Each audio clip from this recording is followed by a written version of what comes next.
تو امیین میں سے، منہم نے یہ آ کر بتایا کہ امیین میں سے ہی حضور پاک ہیں. تو جب حضور پاک انہی میں سے ہیں تو آپ کا شجرہ نسب جن سے ملتا ہے ان کے اندر بہت سے لوگ تھے جو لکھنا بھی جانتے تھے اور پڑھنا بھی جانتے تھے. تو معلوم یہ ہوا کہ امی کا ایک معنی قرآن مجید میں یہ ہے کہ جس کے پاس پہلے سے آسمانی کتاب نہ ہو اسے کہتے ہیں امی. اسی طرف اشارہ آپ کو ملے گا سورہ آل عمران کی ان آیات کے اندر بھی، وَقِيلَ لِلَّذِينَ أُوتُوا الْكِتَابَ وَالْأُمِّيِّينَ أَسْلَمْتُمْ ذَلِكَ بِأَنَّهُمْ قَالُوا لَيْسَ عَلَيْنَا فِي الْأُمِّيِّينَ. اب اس سے بھی یہ اشارہ ملتا ہے کہ وہ جن کے پاس کتاب نہیں تھی آسمانی ان کے ساتھ وہ زیادتیاں کرتے رہتے تھے. تو امی کا معنی جن کے پاس آسمانی کتاب نہیں. دوسرا معنی امی کا یہ ہوتا ہے وہ شخص جو علمی لحاظ سے اپنی پیدائشی حالت پر ہو. اب انسان کی پیدائشی حالت کیا ہے؟ پھر میں قرآن مجید پڑھتا ہوں، بسم اللہ الرحمن الرحیم، سورہ نحل کی آیت نمبر 78 ہے. اللہ تعالیٰ فرماتا ہے وَاللَّهُ أَخْرَجَكُم مِّن بُطُونِ أُمَّهَاتِكُمْ لَا تَعْلَمُونَ شَيْئًا. اللہ تعالیٰ نے تمہیں تمہاری ماؤں کے پیٹوں سے نکالا کہ لا تعلمون شیئا، تم کچھ نہیں جانتے تھے. تو اکثریت کی حالت پیدائشی یہ ہے کہ وہ جب پیدا ہوتے ہیں تو لا تعلمون شیئا ہوتے ہیں، کچھ نہیں جانتے. لیکن نبی اس سے استثناء کرنا پڑے گا آپ کو انبیاء کا. کیوں؟ اس لیے کہ انبیاء کی پیدائشی حالت یہ نہیں ہوتی. ان کی کیا ہوتی ہے؟ اب میں آپ کو دلیل دے دیتا ہوں. عیسیٰ علیہ السلام سیکنڈ لاسٹ نبی ہیں جو پیدا ہوئے، ٹھیک ہے. وہ پیدا ہونے کے 3 دن بعد کہہ رہے ہیں انی عبداللہ آتانی الکتابہ وجعلنی نبیہ. میں عبداللہ ہوں، یہ نہیں کہا میں اللہ کا نبی ہوں، میں عبداللہ ہوں. اس میں بھی ایک نقطہ ہے. اور مجھے کتاب دی ہے. اب کتاب دینے کا مطلب یہ نہیں کہ آپ ہولڈ کیے ہوئے تھے کوئی کتاب، نہیں. آپ کے پاس کتاب تو کوئی ہولڈ نہیں کر رہے ہوئے تھے آپ، تو پھر کیوں کہہ رہے ہیں مجھے کتاب دی ہے؟ تو مطلب کتاب کا علم دیا ہے، کتاب ہولڈ نہیں کرے ہوئے. تو پیدائشی حالت نبی کی یہ ہے کہ وہ لا تعلمون شیئا نہیں بلکہ اس کے پاس پوری کتاب کا علم ہوتا ہے. اب چلے جائیے آگے بڑھیے حضرت موسیٰ علیہ السلام کی طرف. حضرت موسیٰ علیہ السلام جب پیدا ہوئے آپ کے 3 مہینے بعد ولادت کے یا 3 ہفتوں کے بعد یا کچھ دنوں کے بعد لگا لیجئے، جب فیرو کے دربار میں اس نے انتظام کیا دائیوں کا کہ دائیں آئیں اور آ کر دودھ پلائیں، تو جانتے ہو کہ موسیٰ علیہ السلام نے دودھ نہیں پیا تھا. کیوں نہیں پیا تھا؟ کئی لوگ اپنی تجی پیش کر سکتے ہیں لیکن جب قرآن مجید آ جائے پھر عقل کا استعمال نہیں کرتے. تو میں نے قرآن مجید سے پوچھا کہ موسیٰ علیہ السلام دودھ کیوں نہیں پی رہے؟ تو جانتے ہو قرآن نے کیا کہا؟ وَحَرَّمْنَا عَلَيْهِ الْمَرَاضِعَ مِن قَبْلُ. ہم نے من قبلو ہی موسیٰ علیہ السلام پر حرام کر دیا تھا کہ ان کا دودھ نہیں پینا. تو حرام اور حلال آپ جانتے ہیں کہ یہ کیا ہوتا ہے؟ کہ یعنی آدمی کو معلوم ہوتا ہے، علم ہوتا ہے کہ یہ چیز مجھے استعمال نہیں کرنی، یہ حرام ہے، اس کا علم ہونا ضروری ہے. اب امریکہ کے اندر کئی لوگ بیچارے آتے ہیں جب ان کو علم نہیں ہوتا اور وہ چیزیں استعمال کرتے ہیں. کئی ڈبل روٹی ہیں، یہاں بریڈ ہیں، وہ بریڈ جو ہے وہ حلال نہیں ہے. کئی جو ہے وہ کیک ہیں وہ حلال نہیں ہے. کئی چیزیں ایسی، آئس کریم ہے کئی. تو ہر چیز یہاں حلال نہیں ہے. ایون کہ جو بیف ہے اس کے برگر جو ہیں وہ حلال نہیں ہے، اس لیے کہ یہ پہلے گائے کو شوٹ کرتے ہیں، گولی مارتے ہیں، اس کے بعد اس کو بلا بسم اللہ پڑھے کاٹ دیتے ہیں، یعنی پوری گردن اڑا دیتے ہیں، خون اندر ہی رہتا ہے. اسی طرح چکن جو ہے وہ بھی حلال نہیں ہے کیونکہ بسم اللہ اللہ اکبر پڑھ کر اس کو ذبح نہیں کیا گیا. تو لیکن شروع میں لوگوں کو معلوم نہیں ہوتا، تو حرام ہے، یہ اس کا علم ہونا ضروری ہے. تو موسیٰ علیہ السلام ولادت کے 3 ماہ بعد یا تیسرے دن آپ ان دائیوں کا دودھ نہیں پی رہے کیونکہ اللہ تعالیٰ نے پہلے سے کہہ دیا کہ یہ حرام ہے. تو ان کے پاس حلت و حرمت کا علم ہے اور یہ سب سے بڑا علم ہوتا ہے. پھر اس کے بعد چلیے حضرت ابراہیم علیہ السلام. آپ کی کتنی عمر ہے؟ آپ کی عمر تھوڑی ہے. 18 سال کی عمر میں تو آپ نے ٹکر لے لی تھی بادشاہ سے، نمرود سے. اس سے قبل کی بات ہے. اللہ قرآن مجید میں فرماتا ہے کہ میں نے رشد، ان کو ابراہیم علیہ السلام کو ہم نے رشد دے دیا من قبل. تو ابراہیم علیہ السلام کے پاس بھی علم ہے. تو میں بتلانا اصل میں یہ چاہتا ہوں کہ امی کا معنی جو یہ ہوتا ہے کہ وہ شخص جو پیدائشی علمی لحاظ سے پیدائشی حالت میں ہو. انبیاء کا اس میں استثناء ہے کیونکہ انبیاء پیدائشی طور پر جو ہیں وہ ان کی حالت یہ نہیں ہوتی کہ لا تعلمون شیئا. اب تیسرا معنی امی وہ ہوتا ہے کہ جس کا علم دنیاوی کتابوں اور استادوں کا محتاج نہ ہو. یہ تیسرا معنی ہے امی کا. یاد رکھیے گا، بہت ایک بات ہے یہ، اور یہ حل ہو جائے تو مسائل کافی حل ہو سکتے ہیں. امی کا معنی جس کے پاس آسمانی کتاب پہلے سے نہ ہو. امی کا معنی جو علمی لحاظ سے پیدائشی حالت پر ہو. امی کا معنی کہ جس کا علم دنیاوی کتابوں اور استادوں کا محتاج نہ ہو، یہ تیسرا معنی ہے۔ حضور صلی اللہ علیہ وآلہ وسلم کو جو امی کہا گیا وہ اسی معنی میں کہا گیا، اور 2 مرتبہ امی کہا گیا حضور پاک کو۔ سورہ اعراف کی آیت نمبر 157 اور 158 کے اوپر، الذین یتبعون الرسول النبی الامی فآمنوا باللہ ورسولہ النبی الامی، حضور پاک کو امی کہا گیا۔ تو یہاں جو امی ہے حضور کے لیے وہ کن معنی میں ہوا کہ آپ کا علم جو ہے وہ دنیاوی کتابوں اور استادوں کا محتاج نہیں ہے۔ آپ نے جو فرما دیا، آپ کا استاد جو ہے وہ اللہ ہے، الرحمن علم القرآن، رحمان نے قرآن سکھایا۔ تو رحمان نے جب قرآن سکھایا تو رحمان آپ کا استاد ہوا۔ تو قرآن کے اندر جو علم ہے وہ دنیاوی کتابوں کا محتاج نہیں ہے، جو قرآن نے کہہ دیا آج تک سائنس جو ہے وہ اس کو بیان کر کر کے نوبیل پرائز حاصل کر رہی ہے۔ تو امی کا ایک اور معنی ہوا، وہ کیا ہے؟ ام القرا کا رہنے والا، جیسے حضرموت کا رہنے والا حضرمی کہلواتا ہے، اس لیے امی کا ایک معنی یہ بھی ہوا۔ تو کچھ بات سمجھ میں آ گئی۔ تو سیدی عبدالعزیز دباغ رحمۃ اللہ علیہ کو جو امی ولی کہا گیا، تو اب ولی امی کیسے ہوتا ہے؟ حضور پاک امی ہیں کہ آپ کا استاد کوئی دنیا کا بندہ نہیں ہے، اللہ ہے، اور آپ کا علم دنیاوی کتابوں کا محتاج نہیں ہے۔ آگے پھر حضور نے ایک شریعت بنا دی، قرآن، حدیث، فقہ۔ اب بنا استاد کے، بنا کتابوں کے، جس کو قرآن، حدیث اور فقہ آتی ہو، اسے بھی لوگ امی کہنے لگ گئے محمد مصطفیٰ صلی اللہ علیہ وآلہ وسلم کے صدقے سے۔ تو سیدی عبدالعزیز دباغ رحمہ اللہ کو جو امی ولی کہا گیا، آپ نے قرآن، حدیث، فقہ، یہ چیزیں کسی استاد سے جا کر، کسی مدرسہ میں جا کر نہیں پڑھی، اللہ تعالیٰ نے آپ کو کشف کے ذریعے سے اس کا سارا علم عطا فرما دیا۔ امی ولی سمجھ میں آگے، گفتگو آگے بڑھاتے ہیں۔ ویسے امی کا معنی جاہل بھی ہوتا ہے، یہ بھی بات جا رہی ہے، امی کا معنی جاہل بھی ہوتا ہے۔ سورہ بقرہ میں کہا گیا وَمِنْهُمْ أُمِّيُّونَ لَا يَعْلَمُونَ الْكِتَابَ إِلَّا أَمَانِيَّ، لیکن حضور صلی اللہ علیہ وآلہ وسلم کو آپ کبھی بھی جاہل، ان پڑھ مت کہیے گا، ورنہ لوگ کہیں گے انتہائی بے وقوف مولوی ہے کہ حضور کو ان پڑھ اور جاہل کہہ رہا ہے، اور پھر قرآن پڑھ کر کہتا ہے کہ قرآن کے اندر سارا علم ہے۔ ان کا اصل نام عبدالعزیز ہے۔ یہ جو عبد ہے نا، عبد عربی زبان کا لفظ ہے، قرآن مجید کے اندر یہ 28 مرتبہ آیا۔ اس کا معنی ہوتا ہے وہ آدمی جو محبت سے اللہ کے احکام کا تابع ہو، ہاں تابع داری کرے محبت کے ساتھ۔ عزیز یہ قرآن مجید کے اندر 92 مرتبہ آیا ہے، یہ اللہ کا نام ہے، صفت ہے، واللہ عزیز حکیم، ان اللہ عزیز حکیم، ان ربک هو القوی العزیز۔ تو آپ کا نام عبدالعزیز اس لیے رکھا گیا کہ آپ کی والدہ ماجدہ کے ماموں نے حضرت فشتالی رحمۃ اللہ علیہ، انہوں نے فرمایا تھا کہ تم ایک ولی کبیر کو جنم دو گی اور اس کا نام جو ہے عبدالعزیز رکھنا۔ دباغ، یہ دباغ جو ہے نا، چمڑے کو پکانے والا، اسے کہتے ہیں دباغ۔ دباغت چمڑے کو رنگ کرنا۔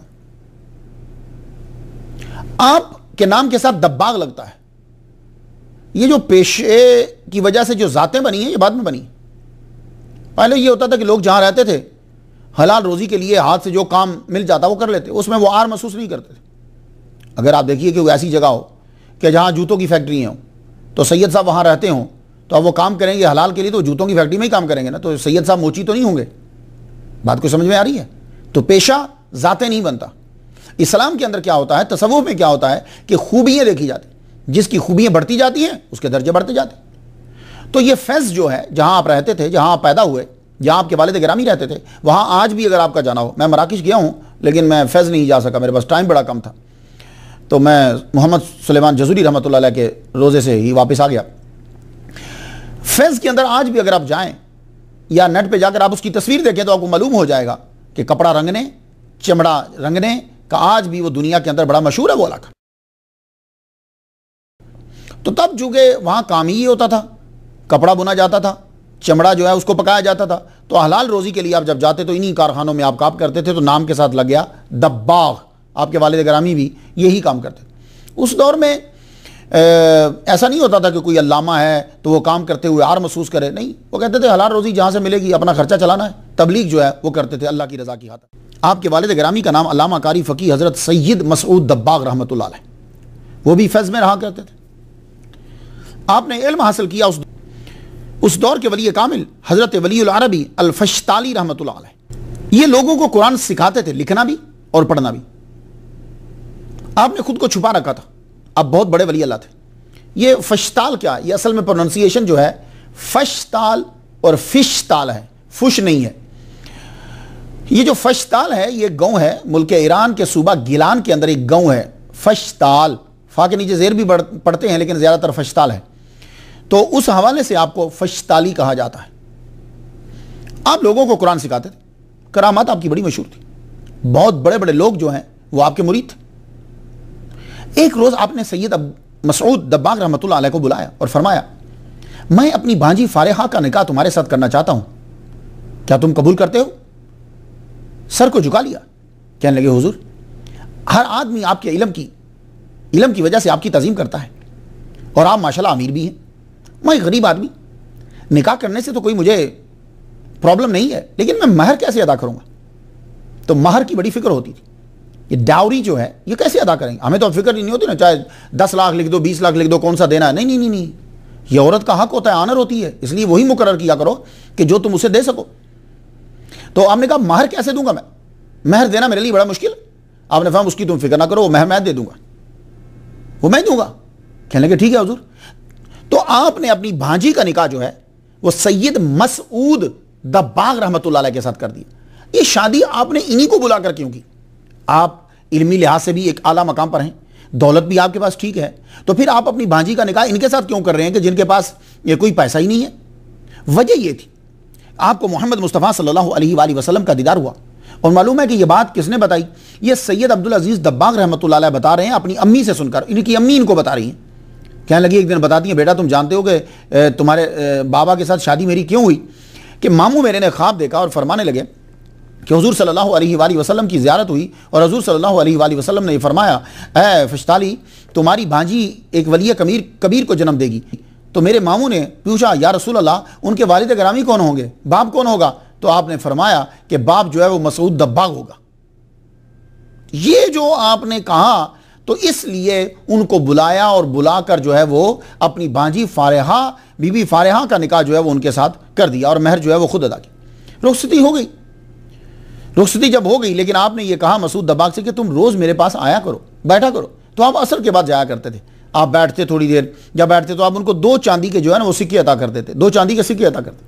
اور بعض اوقات تو ایسا ہوتا کہ آپ جب آتے تو جتنا بھی آپ کے پاس فتح کا مال ہوتا، جو چیزیں ہوتی ساری کی ساری اٹھا کے دے دیتے۔ یہ آپ ان کی عزت اور تعظیم کیوں کرتے تھے؟ ایک تو سادہ سا جواب تو آپ یہی دیں گے بھائی ان کی بھانجی کے خامد تھے تو بھانجی بیٹی کے برابر ہوتی ہے، تو نہیں، وجہ دوسری جو مین وجہ وہ یہ ہے کہ ایک تو یہ آل رسول ہیں، دوسرا ان کا تعین محمد مصطفیٰ صلی اللہ علیہ وآلہ وسلم نے کیا ہے، اس لیے آپ جو ہے وہ کہہ رہے ہیں، آپ ان کی جو ہے نا وہ آتے ہیں یہ پاس تو آپ ان کا جو ہے وہ خیال رکھتے ہیں۔ اللہ اکبر جل شانہ۔ سید عبدالعزیز دباغ رحمۃ اللہ علیہ کی ولادت جو حضرت فشتالی رحمۃ اللہ علیہ کی آرزو یہ تھی کہ یہ میری زندگی میں ہی ان کی ولادت ہو، میں دیکھ کر جاؤں، میں خود تربیت کروں، لیکن آپ کو محسوس ہو گیا کہ میں اب جانے والا ہوں، میرا وقت جو ہے وہ بالکل قریب آ گیا ہے، آپ کو محسوس ہوا کہ میں دنیا سے جا رہا ہوں، تو آپ نے اپنی بھانجی کو بلایا اور بلا کر آپ نے وصیت کی کہ دیکھو تم ایک بیٹے کو جنم دو گی، یہ میرا کپڑا ہے، یہ اس کے سر پہ رکھ دینا، اور یہ جوتا تمہیں دے کے جا رہا ہوں جوڑا، یہ جوتا اسے پہنا دینا جب یہ جوتا اس کے پاؤں میں پورا آ جائے۔ آپ دنیا سے چلے گئے، پہلے جو ہے وہ بیٹی کو جنم دیا، اگلے سال جو ہے وہ بیٹے کو جنم دیا، جب بیٹے کو جنم دیا تو نام عبدالعزیز رکھا، کیوں؟ ماموں کہہ گئے تھے، نام جو ہے وہ عبدالعزیز رکھا، تربیت ہوتی رہی۔ جب آپ اتنے بڑے ہو گئے کہ وہ جوتا جو ہے وہ آپ کے پاؤں کے اندر آ جائے، آپ نے اپنے بیٹے کو ایک دن بلایا اور کہا کہ میرے پاس تمہاری ایک امانت ہے، وہ امانت میں تمہارے سپرد کرنا چاہتی ہوں۔ کہ ماں جی کیا ہے؟ کہا بیٹے آؤ۔ وہ جب قریب آئے تو آپ نے ان کے سر پہ جو ہے وہ کپڑا رکھا اور پاؤں میں جوتا پہنا دیا۔ جو ہی وہ کپڑا سر پر رکھا اور جوتا پاؤں میں ڈالا آپ نے، تو فرماتے ہیں کہ میرا جسم پسینے سے شرابور ہو گیا اور مجھ پہ کپکپی تاری ہو گئی، میری آنکھوں سے آنسو جاری ہو گئے، میں مسلسل رونے لگ گیا۔ وہ جوتا پہننے کے بعد میری کیفیت ٹوٹلی جو ہے وہ چینج ہو گئی، اور یہ آپ کی عمر وہ تھی کہ جب آپ بلوغت میں قدم رکھ رہے ہیں، سر پہ کپڑے نے اور پاؤں میں جوتے نے آپ کی کیفیت کو ٹوٹلی جو ہے وہ چینج کر دیا۔ آپ کی والدہ کا وصال ہو گیا، والد گرامی بھی آپ کے جلدی ہی چلے گئے، زیادہ دیر نہیں رہے۔ والدہ کے وصال کے بعد آپ کا رجحان زیادہ تر وظائف کی طرف پڑ گئے، مزارات پہ جا کے حاضری دیتے، کسی کو وظائف پڑھتے ہوئے دیکھتے تو اس سے وظائف پوچھتے، زیادہ تر صوفیاء کے ساتھ رہتے۔ اور اللہ تعالیٰ نے کرم کیا کیا کہ جن کے پاس آپ بیٹھتے تھے ملاقات ہی اس سے کرواتا تھا اللہ تعالیٰ جو وقت کا کتب ہوتا تھا، رجال الغیب میں سے ہوتا تھا، انہی کے پاس آپ کی بیٹھک ہوتی، وہ ان سے وظائف آپ پوچھتے اور یہ سلسلہ چلتا رہتا۔ آپ کی ملاقات 1109 میں ہجری سے لے کر 1112 ہجری تک طائف کے اندر جو ہے وہ گزاری ہے عمر آپ نے۔ کتب محمد لہواج رحمۃ اللہ علیہ، ان سے آپ کی ملاقات ہو۔ کس طرح ملاقات ہو سنیے۔ والد کا انتقال ہو گیا تو آپ کے جو چچا تھے سید عبدالعزیز دباغ رحمہ اللہ کے جو چچا تھے وہ آپ کو اور آپ کے بھائی کو لے کر ایک کپڑے کے کارخانے میں لے گئے نوکری دلانے کے لیے۔ تو وہاں ایک بندہ جو ہے وہ عبدالعزیز دباغ رحمۃ اللہ علیہ کے ساتھ کام کرتا تھا، ان کو ملنے کے لیے ایک صاحب آیا کرتے تھے۔ انہوں نے جب وہ آئے ملنے کے لیے تو انہوں نے سید عبدالعزیز دباغ رحمہ اللہ کو دیکھا تو انہی کے پاس بیٹھ گئے۔ اسرار و رموز کی گفتگو شروع ہوگی، اسرار و رموز کی گفتگو شروع۔ اب وہ ہر تیسرے دن چوتھے دن آ جاتے اور بیٹھ کر ان سے گفتگو جاری رہتی۔ جانتے ہیں کہ یہ کون تھے؟ یہ کتب محمد لہواج رحمۃ اللہ علیہ۔ 5 سال تک سلسلہ مسلسل جاری رہا۔ اس کے بعد آپ کی ملاقات جو ہے 1117 ہجری میں آپ اپنے بھائی کو ایک اور کارخانہ میں جو ہے وہ نوکری دلوانے کے لیے لے جا رہے ہیں۔ وہاں جب نوکری مل گئی ان کو، اب وہاں سے واپس آ رہے تھے تو ایک صاحب نے آواز دی، ادھر آئیے، آپ قریب گئے، آپ سید ہو، ماں باپ آپ کے فوت ہو گئے ہیں، مطلب شادی آپ نے کی، دولت؟ فرمایا دولت کا کبھی خیال ہی نہیں رہا، دھیان ہی نہیں دیا، خرچہ پورا ہوتا چلتا بس یہی ٹھیک ہے۔ کہنے لگے اچھا، پاس بٹھا 30 چاندی کے 30 سکے جو ہیں وہ عطا فرمائے، فرمانے لگے یہ رکھ لو اور جب کبھی ضرورت پڑے تو ہم اور دے دیں گے۔ جانتے ہو یہ کون تھے؟ حضرت منصور بن احمد رحمۃ اللہ علیہ، یہ دوسرے ہیں جن سے آپ کی ملاقات ہوئی۔ ان کے ساتھ ملاقات آپ کی جو ہے وہ 1129 ہجری تک مسلسل چلتی رہی، وقفے کے ساتھ۔ ان کے اسرار اور رموز جو ہیں، ان کے جو چیزیں تھی وہ بھی آپ کو مل گئی۔ یہ 1129 ہجری میں دونوں کا وصال ہوا، جانے سے پہلے یہ اپنے اسرار اور رموز آپ کو عطا کر گئے۔ اللہ اکبر جل شانہ۔ حضرت خضر علیہ السلام کے ساتھ بھی آپ کی ملاقات ہوئی۔ یہ ملاقات آپ کی اس وقت ہوئی جب آپ کی عمر 30 سال تھی۔ 1121 ہجری میں ملاقات ہوتی۔ اب وہ ملاقات کس طرح ہوئی سماعت کر لیجیے۔ 1121 ہجری کی بات ہے، حضرت علی بن حرزہیم رحمۃ اللہ علیہ کے مزار پر آپ جایا کرتے تھے۔ مزار پہ جب آپ جاتے تو وہاں آپ ہر جمعرات جاتے اور رات کو قصیدہ بردہ شریف وہاں پڑھا جاتا۔ دیکھ لیجیے آپ، 300 سال قبل کی بات، لوگ مزارات پہ جا رہے ہیں۔ تو اس سے معلوم یہ ہوا کہ جو لوگ یہ کہتے ہیں کہ انڈیا میں آنے کے بعد قبریں بنی ہیں، انڈیا میں جب اسلام آیا تو یہاں چونکہ لوگ بتوں کو پوجتے تھے اس لیے جو ہے وہ قبریں بنائی گئی ہیں، یہ سراسر غلط ہے۔ اب یہ مراکش میں بتا دیجئے، سید عبدالعزیز دباغ رحمۃ اللہ علیہ کے دور میں لوگ مزارات پہ جا رہے ہیں، یہ کیا ہے؟ حضور پاک صلی اللہ علیہ وآلہ وسلم ہر سال شہداء احد کی قبروں پہ جایا کرتے تھے، یہ کیا ہے؟ حضرت فاطمہ الزہرا رضی اللہ تعالیٰ عنہ حضرت امیر حمزہ کی قبر پہ جایا کرتی تھی، تو یہ کیا ہے؟ میں خود مسقط میں گیا ہوں، میں وہاں صحابی کی قبر ہے تو وہ کیا ہے؟ اس کے علاوہ وہاں قبریں ہیں، وہ تو عربی علاقہ ہے نا کہ وہاں بھی ہندو رہتے ہیں۔ لیبیا کے اندر قبریں ہیں، مراکش میں گیا ہوں وہاں قبریں ہیں، ترکی کے اندر جو ہیں وہ قبریں اور مزارات ہیں، تو کیا یہاں بھی ہندو گئے تھے؟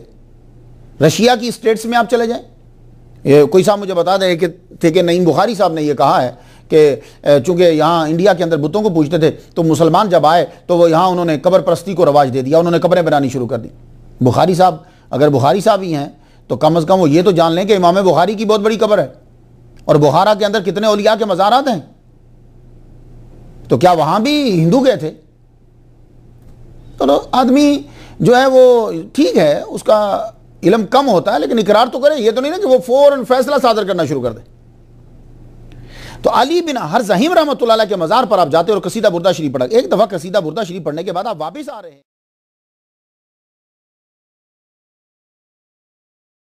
ہیں, تو واپس جب آئے تو ایک صاحب کو درخت کے نیچے بیٹھا ہوا دیکھا آپ نے. آپ ان کی طرف چلے گئے, وہ بیری کا درخت تھا, نیچے بیٹھے ہو تو آپ ادھر چلے گئے, جا کے سلام کیا, انہوں نے کہا ہاتھ پکڑ لیا, ہاتھ پکڑ کے پاس ان کو بٹھا لیا, گفتگو جاری رہی. ان کو لالچ ہوتا تھا کہ کوئی مجھے اللہ کا نام بتائے, میں ذکر کرنا چاہتا ہوں, میں پڑھنا چاہتا ہوں. ان کا یہ لالچ ہوتا تھا. تو ان سے کہنے لگے مجھے کچھ وظیفہ بتائیں, کوئی اللہ کا نام بتائیں کہ میں ذکر کروں. تو یہ جب کہنے لگے, وہ بات کو ٹالتے گئے, تہجد کا ٹائم ہو گیا. فرمانے لگے مجھے کچھ وظیفہ بتائیے نا. کہنے لگے ہاں بتاتے ہیں آپ کو, سنو وظیفہ کیا ہے. 7000 مرتبہ روزانہ آپ نے یہ پڑھنا, اللہم یا ربی بجاہ سیدنا محمد بن عبداللہ صلی اللہ علیہ وسلم اجمع بینی و بین سیدنا محمد بن عبداللہ فی الدنیا قبل الآخرہ. اس کو 7000 مرتبہ پڑھنا ہے. اور آپ نے ان کا ہاتھ پکڑا, اور ہاتھ پکڑ کر مزار کی طرف جب جانے لگے تو آگے سے آپ نے دیکھا کہ اس مزار کے متولی حضرت عمر بن محمد الحواری رحمۃ اللہ علیہ جو ہے وہ تشریف لا رہے ہیں. تو آپ نے ان کا ہاتھ پکڑ کر ان کے ہاتھ میں دے دیا اور فرمانے لگے اس کا خیال رکھنا. تو وہ آگے سے کیا جملہ فرماتے ہیں, کہنے لگے یہ تو ہمارے سردار ہیں, اللہ اکبر جل شانہ. تو سید عبدالعزیز دباغ رحمۃ اللہ علیہ فرماتے ہیں کہ میں ان سے وظیفہ لے کر پڑھتا رہا. پہلے دن تو اتنا بھاری ہوا کہ 24 گھنٹے گزر گئے, وظیفہ مکمل نہیں ہوا. پھر آہستہ آہستہ جو ہے وہ وظیفہ میری زبان کے اوپر آنے لگ گیا. پھر یہ ہے کہ اشراق سے پہلے میں ختم کر لیتا تھا. تو یہ جو حضرت عمر بن محمد الحواری رحمۃ اللہ علیہ ہیں, ان کے ساتھ ملاقات کا سلسلہ پھر جاری رہا. ان سے ملاقات رہتی. یہ دلائل الخیرات بہت پڑھا کرتے تھے, اللہ اکبر جل شانہ. کیوں کہ درود شریف پڑھنے سے جنت میں وسعت ہوتی ہے. جنت کی جو بیس ہے, جنت کی جو بنیاد ہے نا, اصل جو ہے وہ نور محمدی ہے. اللہ اکبر جل شانہ. حضرت عمر بن محمد الحواری رحمۃ اللہ علیہ جب ان کا 1125 ہجری میں ان کا وصال جب ہونے لگا, اس سے قبل آپ نے ان کو بلایا اور بلا کے کہنے لگے کہ عبدالعزیز دباغ رحمہ اللہ سے کہتے ہیں آپ جانتے ہو کہ وہ جو بیری کے درخت کے نیچے جو آپ کو وظیفہ بتا رہے تھے وہ کون تھے, جنہوں نے آپ کا ہاتھ میرے ہاتھ میں دیا تھا وہ کون تھے؟ کہنے لگے حضور آپ بہتر سمجھتے ہیں. کہنے لگے وہ خضر علیہ السلام تھے جو آپ کو وظیفہ بتا کے گئے تھے. اور سنو ایک بات میں تمہیں اور بتاؤں, تم جانتے ہو کہ میں مرید کس کا ہوں, میرے پیر کون ہیں؟ کہنے لگے حضور آپ بتا دیجئے. کہنے لگے تمہاری والدہ کے ماموں حضرت فشتالی رحمۃ اللہ علیہ جو ہیں وہ میرے پیر و مرشد ہیں. اللہ اکبر جل شانہ. اس دن عبدالعزیز دباغ رحمہ اللہ فرماتے ہیں کہ مجھ پہ عقدہ کھل گیا, واضح ہوا کہ میرے والدہ کے ماموں کتنے اعلیٰ مقام پر جو ہے وہ فائز تھے, کہ اتنے بڑے بڑے لوگ ان کے مرید تھے. اللہ اکبر جل شانہ. پھر یہ ہوا کہ آپ پر کشف, چیزیں آپ اوپر آشکار ہونے لگے. اتنے اولیاء کرام سے جب آپ نے اسرار و رموز لے لیے, وظائف ان کے جو ہیں وہ لے لیے, تو آپ کے اوپر یہ چیزیں بالکل واضح ہونے لگے. تو فرماتے ہیں کہ جمعرات 8 رجب 1125 ہجری کا واقعہ ہے کہ میں گھر والوں نے یہ کہا کہ جائیے تیل لے آئیے, مچھلی کو جو ہے وہ تلنا ہے. فرماتے ہیں کہ میں تیل لینے کے لیے بازار گیا, بھی میں آدھے میں ہی پہنچا ہوں کہ کیا دیکھتا ہوں کہ میرا جسم جو ہے وہ بڑا ہونے لگ گیا. میرے جسم پہ کپکپی طاری ہو گئی, پسینے میں شرابور ہو گیا, میں آگے قدم بڑھا ہی نہیں پا رہا. میرا جسم بڑھتا گیا اور مجھے کائنات یوں نظر آنے لگی. پھر اتنا بڑھ گیا کہ تمام سمندر کے اندر کی چیزیں ہر شے مجھے نظر آنے لگی. میں آگے نہیں گیا, میں واپس آ گیا گھر. کتنے دن میں وہاں بیٹھا رہا. پھر میں اس دور کے امام فقیہ الحاج احمد جراوندی رحمۃ اللہ علیہ سے میں نے ملاقات کی. ان کو میں نے جب اپنا واقعہ بیان کیا تو فرما لگے چلو میرے گھر چلو. گھر گئے, گھر بٹھایا اپنے پاس. بٹھانے کے بعد فرما لگے اب سنو. آپ نے جب وہ بتلایا کہ کس طریقے سے میرا جسم بڑا ہوا اور کیسے میں چیزوں کو دیکھنے لگا, تو آپ نے فرمایا لا الہ الا اللہ محمد رسول اللہ. کہنے لگے آج بڑے سالوں کے بعد, سینکڑوں سال گزر گئے, بڑے سالوں کے بعد جو ہے وہ ایک ایسے آدمی کے بارے میں سننا اور ملنا نصیب ہوا کہ جس پر یہ کیفیت طاری ہوئی ہے. اللہ اکبر جل شانہ. تو آپ نے ان بہت سارا نذرانہ تھا وہ انہیں عطا کیا اور فرمان لگے میرے پاس آتے جاتے رہا کرو, لیکن میں تمہیں ایک جگہ بتا دوں, سید عبداللہ برناوی رحمۃ اللہ ان کی محفل میں بیٹھا کرو. تو وہ پوچھا مجھے ملیں گے کیسے؟ کہنے لگے تمہیں مل جائیں گے. اتنا کہا, ان سے پھر دوبارہ ملاقات نہیں ہو سکی, یہ دنیا سے تشریف لے گئے. اللہ اکبر جل شانہ. اب حضرت عبداللہ برناوی رحمۃ اللہ علیہ سے ملاقات کیسے ہوتی ہے آپ کی؟ یہ رجال الغیب میں سے تھے. آپ ایسے ہی ان کی تلاش میں نکل رہے ہیں کہ کہاں ملیں گے.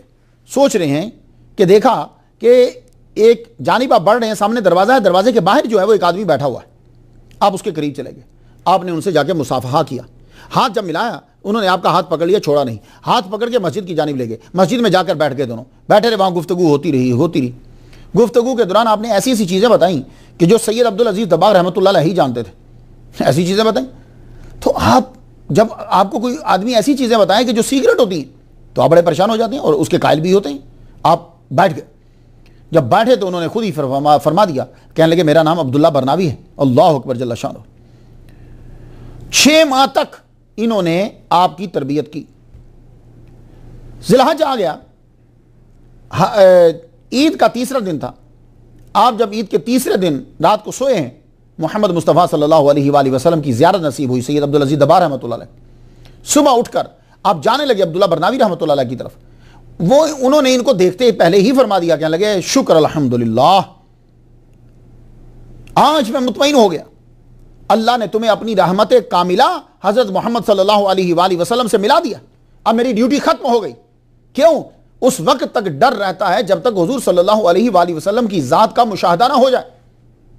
سب سن لیجئے، جتنے لوگ تصوف میں آگے بڑھ رہے ہیں اور تصوف کے بارے میں جاننا چاہ رہے ہیں وہ یہ سن لیجئے، جب تک آپ کو حضور کی ذات کا مشاہدہ نہیں ہو جاتا تب تک آپ کو خدشہ ہے، چاہے آپ عرش پہ پہنچ جائیں، چاہے آپ انبیاء سے ملاقات کریں، چاہے آپ پر ساری دنیا آشکار ہو جائے، تب تک آپ کو ڈر رہتا ہے جب تک ذات مصطفیٰ صلی اللہ علیہ وسلم کا مشاہدہ نہ ہو جائے۔ یہ بات یاد رکھیے۔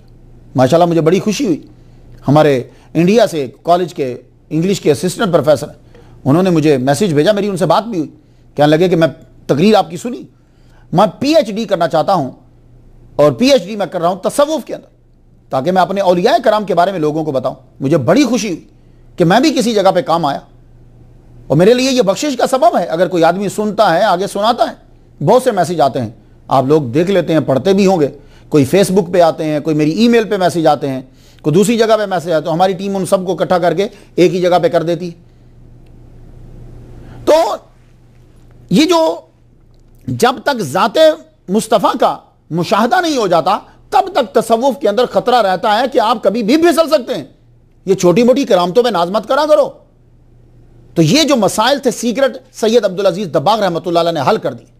اس لیے جتنے میرے سامعین ہیں، آپ نے اس لیکچر کو ضرور سننا ہے اور آگے سنانا ہے، آگے آپ نے سنانا ہے۔ اس کے اندر بہت سارے مسائل ہیں، اگر آپ کو سمجھ نہ آئے تو بولیے ضرور، ہو سکتا ہے کہ دوسرا آپ کو سمجھا دے۔ حضرت عبداللہ برناوی رحمۃ اللہ علیہ آپ اقطاب میں سے تھے، 70 سے زیادہ اسماء الحسنہ کے انوار سے سیراب تھے۔ 1126 ہجری میں آپ کا وصال ہوا اور آپ نے سارے اپنے اسرار جو ہیں وہ ان کو عطا کر دی۔ کتب یحییٰ صاحب الجرید یہ شریعت محمدیہ کے سخت پابند تھے۔ ان کی ڈیوٹی یہ تھی کہ مزارات کے اوپر جو لوگ آتے ہیں، یہ ان مزارات کے اوپر جو لوگ آ کر دعا مانگتے ہیں، یہ ان کی دعا پر آمین کہتے ہیں۔ تو لوگ کہتے ہیں کہ مزارات کے اوپر کوئی نہیں ہوتا، بھائی مزارات کے اوپر بھی اولیاء کی ڈیوٹی لگتی ہے، وہ اولیاء خاص ہوتے ہیں، وہ ان کو وہاں متعین کر دیا جاتا ہے کہ جو لوگ یہاں آ کر دعا مانگتے ہیں آپ ان کی دعا پر آمین کیجئے، اللہ تعالیٰ جو اس دعا کو قبول فرمائے۔ تو اللہ تعالیٰ کا بڑا کرم ہوا، حضرت فشتالی رحمۃ اللہ علیہ کا فیض، حضرت خضر علیہ السلام سے فیض، قطب محمد لاہواز سے فیض، حضرت منصور بن احمد رحمۃ اللہ علیہ سے فیض، حضرت عمر بن محمد الحواری سے فیض، الحاج احمد جرابندی سے فیض، سید عبداللہ برناوی سے فیض، اللہ اکبر، کتب یحییٰ سے فیض۔ ان تمام کی جو نظر پڑی، جو فیض ہوا، اللہ اکبر جل شانہ، تو آپ پر فتح ہو گئی، یعنی تمام چیزیں جو ہیں وہ آپ پر آشکار ہو گئی۔ اب کوئی بھی آپ کے پاس آتا تھا تو آپ بس یوں نظر اٹھا کر جواب دینا شروع فرما دیتے تھے، اور پھر وہ جواب کو جب جا کر چیک کیا جاتا تھا تو وہ جواب جو ہے وہ بڑی بڑی تفاسیر کے اندر، بڑی بڑی کتابوں کے اندر بڑے بڑے علامہ اس پہ ڈسکس کر چکے ہوتے، اور انہوں نے وہی کہا ہوتا جو سید عبدالعزیز دباغ رحمہ اللہ علیہ جو ہے وہ کہتے۔ تو لوگ سن کر حیران ہو جاتے۔ تو چونکہ عبدالعزیز دباغ رحمہ اللہ کو اللہ تعالیٰ نے کشف عطا فرمایا تھا، اس لیے آپ نے ان باتوں کے اوپر روشنی ڈالی ہے جو باتیں پوشیدہ ہیں۔ یہ کشف ہر ولی کو ہوتا ہے، لیکن کسی کو بتانے کی اجازت ہوتی ہے اور کسی کو بتانے کی اجازت نہیں ہوتی۔ جب کشف ہوتا ہے، جب ولی اعلیٰ مقام پر پہنچ جاتا ہے، سب سے پہلے اس سے یہ پرومس لیا جاتا ہے کہ تم سیکرٹ لوگوں پر آشکار نہیں کرو گے، اس لیے کہ جو سننے والے ہیں وہ اس مقام پر فائز نہیں ہیں۔ یہ بات یاد رکھیے۔ اب آ جائیے، جو سب سے بڑا مسئلہ جو ہے وہ آپ نے حل کیا وہ اولیاء کی میٹنگ کا ہے۔ اولیاء کی میٹنگ کہاں ہوتی ہے؟ یہ اغواس، اقطاب، اولیاء کرام یہ کہاں بیٹھتے ہیں؟ یہ ایک بہت زبردست سٹوری ہے، بڑا زبردست مسئلہ ہے جس کو حل کیا، اور آپ سب لوگ غور سے سماعت کر لیجئے۔ یہ ایک بڑی دلچسپ اطلاع تھی جو ہمیں 318 سال قبل آپ سے ملی۔ چونکہ آپ مقام غوثیت میں فائز تھے تو ایک دن آپ نے اپنے مرید کو تفصیل بتا دی جس کو انہوں نے اپنی شورا آفاق کتاب ابریز من کلام عبدالعزیز میں علامہ احمد بن مبارک سجل ماسی، یہ سجل ماس بھی جو ہے یہ بھی ایک شہر ہے، قصبہ ہے، تو چونکہ آپ وہاں کہتے ہیں اس لیے سجل ماسی بہت مشکل ہوتے ہیں یہ پروننسیشن، ان کو ڈھونڈنا پڑتا ہے۔ تو علامہ احمد بن مبارک سجل ماسی رحمۃ اللہ علیہ نے اسے نقل کیا ہے۔ امی ولی سید عبدالعزیز دبار رحمۃ اللہ علیہ نے تمام اغواس و اقتاب کی محفل کو اٹینڈ کیا اور اب فرماتے ہیں سنو، یہ محفل روزانہ غار ہرا میں طلوع فجر سے پہلے ختم ہو جاتی۔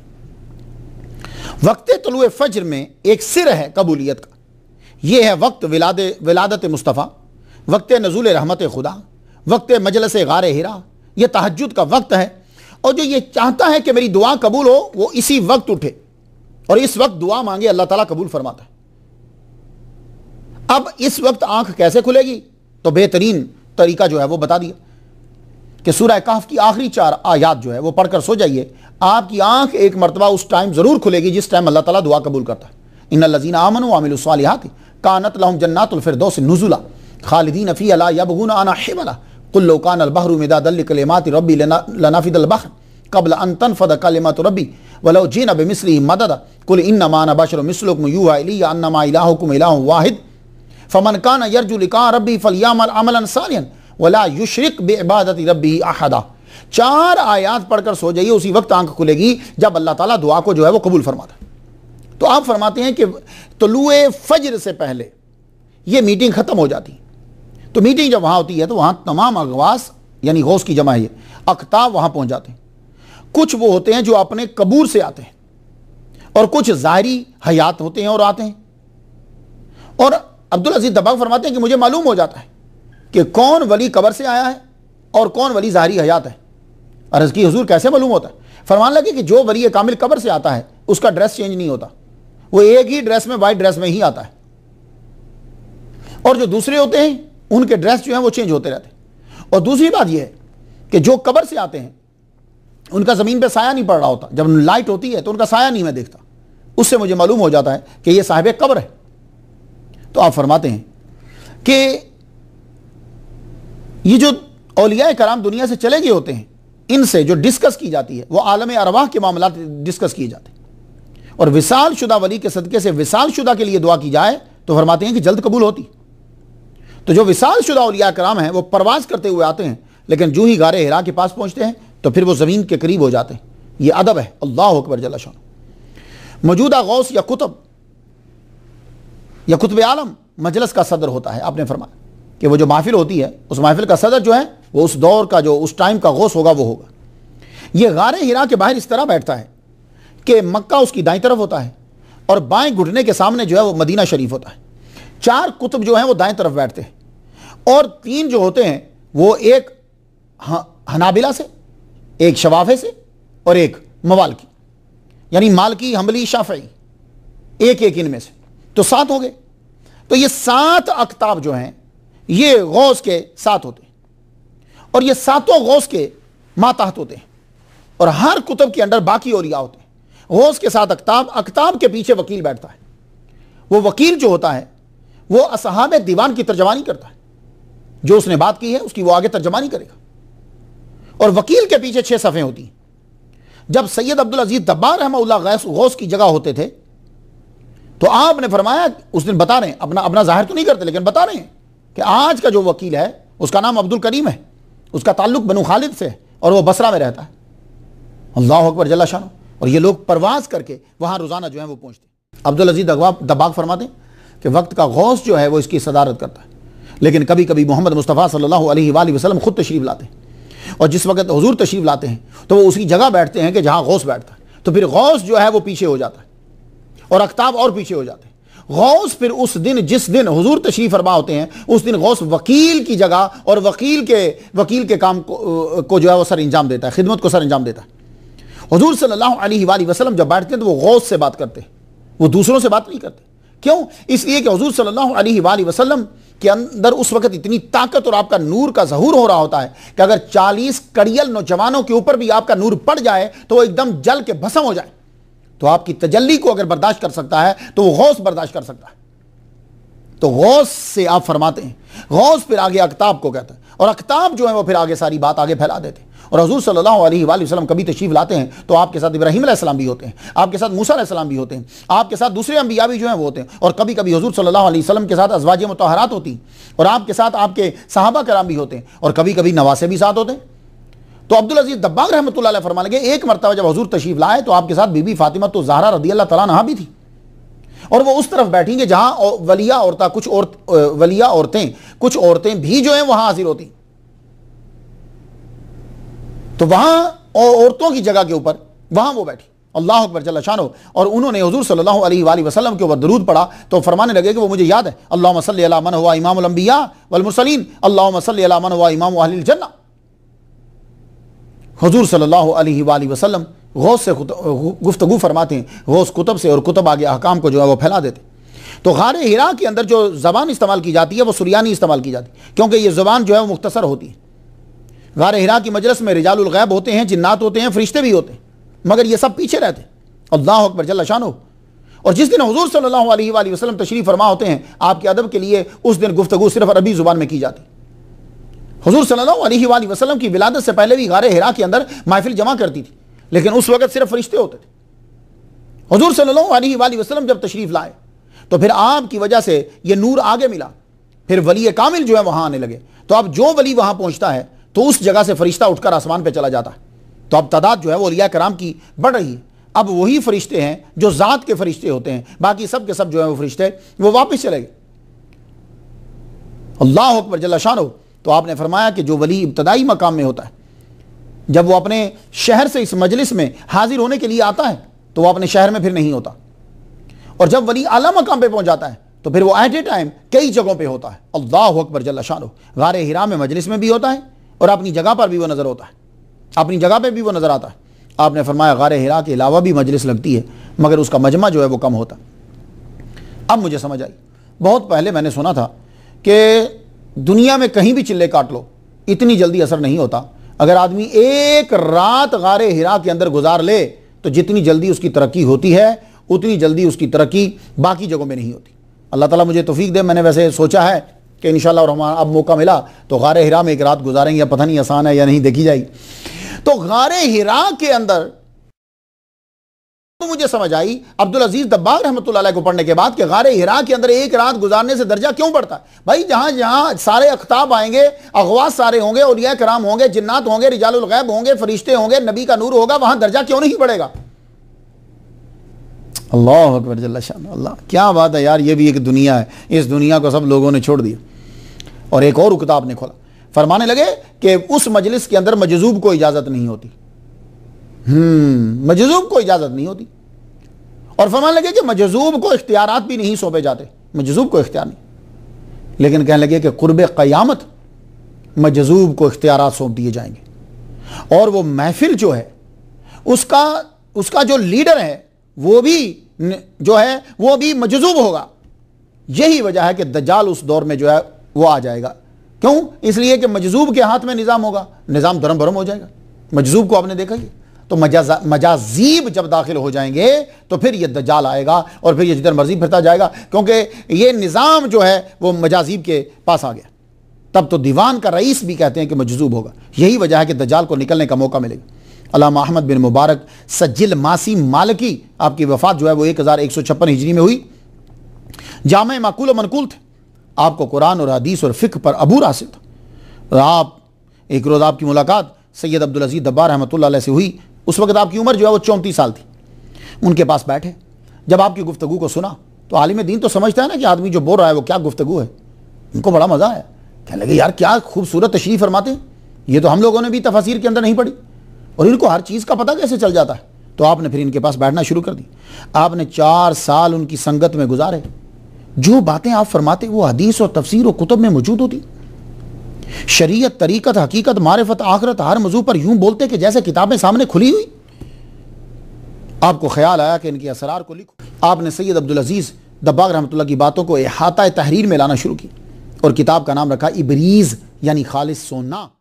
تو اسی کان میں سے کچھ سونا میں آپ کو بانٹوں گا۔ 2015 میں 286 سال ہو گئے یہ کتاب آج بھی اولیاء صوفیاء کے مطالعہ میں رہتی ہے، خاص طور پر شاذلی سلسلہ کے جو لوگ ہیں وہ اس کتاب کو پڑھتے ہیں۔ اب اس میں سے چند باتیں آپ کی نظر کرنا چاہتا ہوں، ساری کتاب تو بھئی 500 صفحات سے زیادہ ہے، اب چند باتیں سن لیجئے، وہ مسائل شاید آپ کی ذہن میں کہیں ہوں گے، وہ مسائل آپ کے حل ہو جائیں۔ ایک دن فرمانے لگے عبدالعزیز دباغ رحمۃ اللہ علیہ، غسل تم لوگوں پہ فرض ہوتا ہے جب تم جنبی ہوتے ہو، جانتے ہو کہ اولیاء پہ غسل کب فرض ہوتا ہے؟ یہ جملہ ان لوگوں کے لیے جو کہتے ہیں کہ یہ ننگ دھڑنگ یہ لوگ جو ہیں چرسیے یہ ولی، نا یہ ہمارے اولیاء نہیں ہیں، نہیں، ہمارے ولی کون ہیں؟ سن لو۔ اب عبدالعزیز دباغ رحمہ اللہ فرماتے ہیں کہ عام آدمی پہ غسل فرض ہوتا ہے کہ جب وہ جنبی ہو، اور ولی کامل پہ اس وقت غسل فرض ہو جاتا ہے جب اس کی ایک لمحے کے لیے توجہ رب سے ہٹ جائے اور کسی اور چیز میں وہ سکون حاصل کر رہا ہو۔ اللہ اکبر جل جلالہ، جاؤ بانٹ دو یہ جملہ پوری دنیا کے اندر، ولیوں کے دشمنوں کو بتا دو کہ ولی یہ کہتا ہے کہ ہم پہ اس وقت غسل فرض ہو جاتا ہے جب اللہ سے توجہ ہٹ جائے اور کسی دنیا کی چیز میں سکون اسے ملے، تو وہ کہتا ہے کہ اس وقت اس کے اوپر غسل فرض ہو گیا۔ اتنی پاکیزگی تو کسی مولوی میں نہیں ہوگی، کیونکہ مولوی تو تبھی غسل کرے گا جب اس پہ غسل فرض ہوگا، جنبی ہوگا۔ یہ ولی کامل ہیں کہ اگر ان کا دھیان رب سے ہٹ جائے اور کسی دنیا کی چیز کو ترجیح دے دیں تب بھی ان کے اوپر غسل فرض ہو جاتا ہے۔ وہ خود کو اس وقت ناپاک سمجھتے ہیں جب ان کی توجہ رب سے ہٹ جاتی، کیونکہ جب توجہ اللہ سے ہٹتی ہے تو فرشتے اس سے ہٹ جاتے۔ یہی وجہ ہے کہ فرشتوں کی دوری کی وجہ سے اولیاء پہچانتے ہیں کہ یہ آدمی اس وقت جنبی ہے، کیونکہ فرشتے اس کے ساتھ نہیں ہوتے۔